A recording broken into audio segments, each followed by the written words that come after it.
There's a lot of confusion around this subject of dark night of the soul and the pain of spiritual awakening. So I thought I'll address these issues because I get a lot of emails about them. And in most of those emails, I'm asked, how do I get over the dark night of the soul? Now, you see, whenever an awakening happens, it is a glimpse into something which has a great impact on the mind, because mind habitually lives in a particular way. It senses and perceives things in a particular way. Now all of a sudden the light of infinity shines on the mind and dissolves the mind. So mind comes to know its own illusory existence, which is a life transforming event. But it takes some time for that information to get embodied, or as Ramesh Balsekar would say, it takes time for the deliverance of the reality to happen for that individual. And usually what happens is that the moment an insight comes and we see the reality, we start seeing the world the way it is. So it is very natural to lose interest in certain things which were exciting for us earlier. So maybe you liked to see a particular kind of movies, you had some hobbies, you had your strong likes and dislikes about a particular matter, maybe there was activism or anything for that matter, and now it's not gone, but it's settled down. So you're not all that interested in the daily routine life. And the way it begins is that we start experiencing heightened emotions, a surge of emotions. It just comes up like a amplified current. It can be anything. It can be anger, it can be anxiety, it can be sadness, it can be happiness, it can be ecstasy. But whatever you are experiencing everything in a heightened state, highly amplified. That is because now the mind is actually in a very different mode. Earlier you were busy in your mundane life, so a lot of thinking used to happen in your mind. So you would keep worrying about this thing, that thing, and you thought that is your usual regular life, taking care of family, focusing on your career, relationships, making money, studying, whatever it is. But now all of a sudden you see the meaninglessness of all that. Now see, I'm not saying it's good or bad. I'm just saying that you see through them, that is not all there is to you, that you are something beyond that. Now that you have seen that reality, it sort of feels like you are living in a life which somehow has been degraded. When I say degraded, like I'm talking in terms of upgraded. Like when we say, when we upgrade a new phone, so it's like what it is like to come back to the old phone. That is what life feels like. There's not much interest. There's a lot of moments of boredom, and especially there is one confusion that what should I do now? So now the conscious mind is clear, And because of that clarity, a lot of stuff from the subconscious is now emerging. It is emerging from the vast depths of the shadow self. And a lot of it is uncomfortable. Now, some people, they experience this in episodes. Like they would be blissful most of the time, and then there would be a spike of heightened emotion. For some people, it is relatively constant. So that's what they call dark night of the soul, where the afflicting emotion, the sadness, the meaninglessness of life, the purposelessness of life, that is what is dark night of the soul for them. But you see, trying to find a solution to escape the dark night of the soul just prolongs it. Now, of course, that will happen if it is destined for an individual. But your true nature is the being which is free from all of this content, because you are the light that is illumining this content. You are both that light and the content, but your reality is the light. So content is something which is temporary. So any emotion, any overwhelm that happens to you, you see that it is temporary. Though it may be high in intensity as compared to what you used to experience before your awakening, now you experience it fully. Now you are experiencing everything totally. So everything is now crystal clear. So everything is being felt in its complete intensity. And that is the thing. So when the ego mind comes up, it says, I don't want to feel this. I don't want to experience this. And that sort of is a trap, because the ego is that, it is the root of that heightened emotion sensation which springs up in between. And what happens with time, these emotions, they start becoming a little stable. I too experience these emotions sometimes, this overwhelm sometimes. But now that this understanding has come, that all of it is happening, but there is no individual experiencer of anything, then there is no involvement in anything. In other words, I don't want to stop anything. I don't want to continue anything. I just leave it the way it is. Now, of course, if something is too uncomfortable, too unbearable, then one can definitely speak to another person or seek professional help. But generally,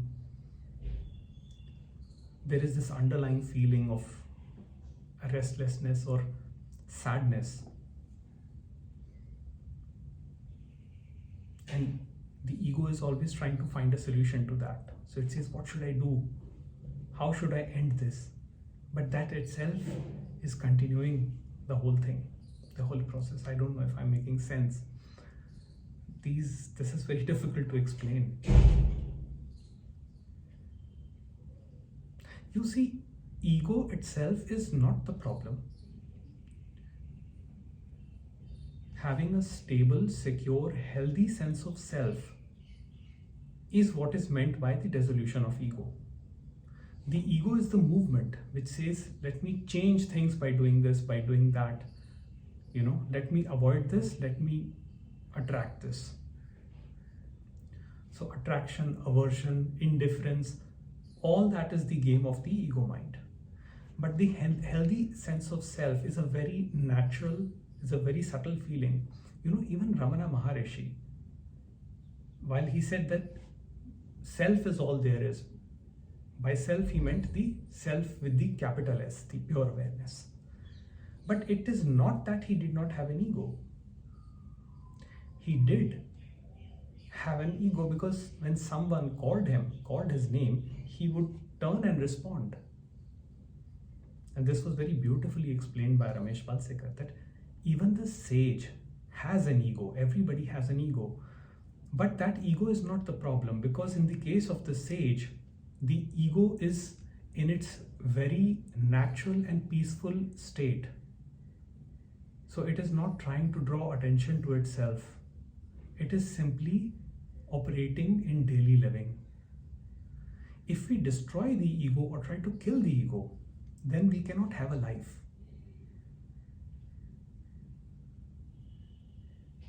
So the thing is that whatever pain you are experiencing as a result of your spiritual awakening is going to eventually lead you to a place of calm and restfulness. And the only factor here is time, because you are operating in duality.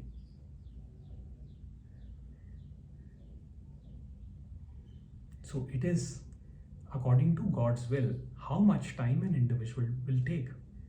Because people ask me that when will my dark night of the soul be over? And I tell them I don't know. I cannot say, because I am not in control of that. The one that created that for you will only end that for you.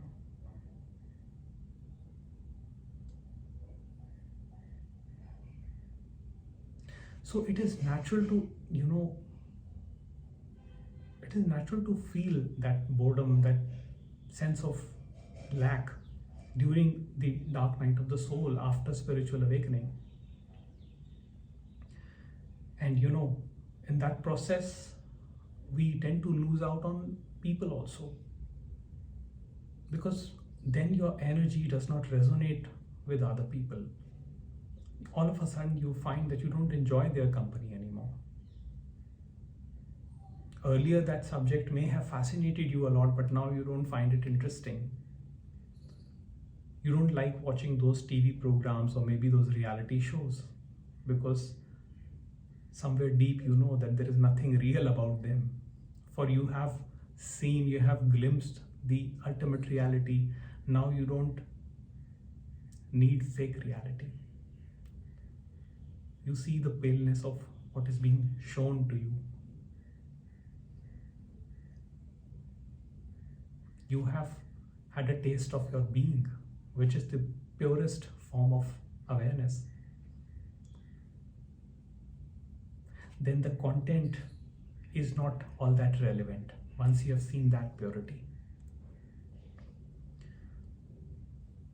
And there is a heightened sense of there is a great sensitivity also which comes because of this. For example, I can give you my own example.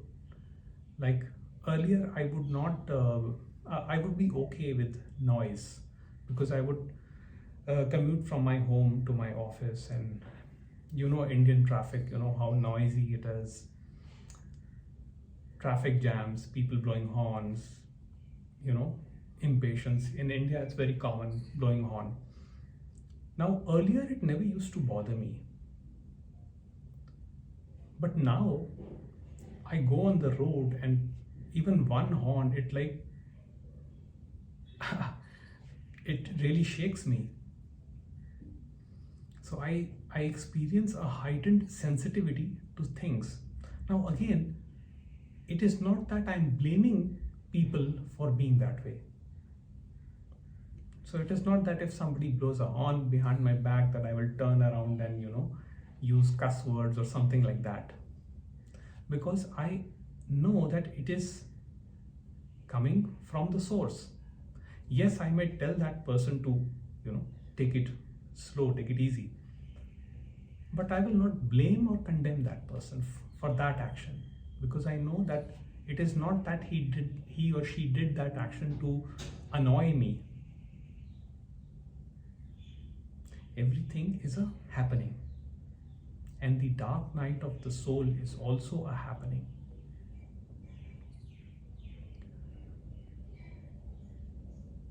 when you completely surrender to what is, what you find is that your suffering is cut short. We cannot avoid suffering 100%.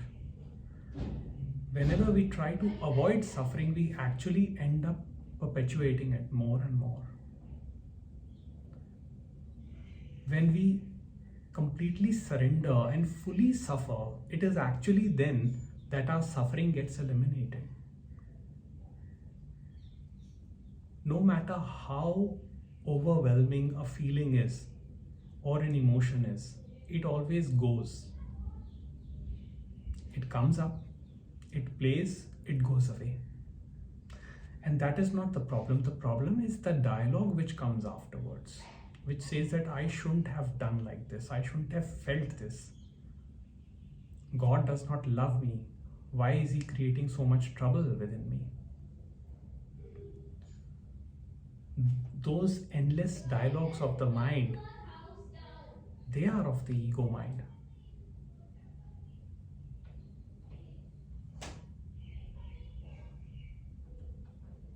But when we completely embrace what is, we become one with it. And we realize that we had never been separate from it. Then there is no need to do this or to do that, to find that new technique, to find that new way of relieving the misery. Of course, I say do anything which gives you comfort. So if deep breathing, yoga, meditation, if all of these things comfort you, do them by all means. I'm not saying that you should stop your spiritual practices or anything like that. But the thing is, the suffering will take as much time as is required. And this is something which most of us are not in terms with. We don't want to suffer, we just want to fight suffering, we want to avoid suffering. Now, it is not to say that one should put themselves deliberately in such situations where one has to suffer. No, that's not what I'm saying. But what I'm saying is recognize the suffering for what it is. Because then eventually you will come back to that sensation, you will come back to that thought that who is experiencing the suffering? Once that question comes up and is fully felt, it is then that the dark night of the soul is finished. Because after that, there are no more questions. After that, there is no more rumination in the dead past or an imaginary future, concerned with what if, concerned with what should happen, should not happen, what will happen, will not happen. Everything is accepted the way it is. So I thought I will quickly address this question of spiritual awakening and dark night of the soul.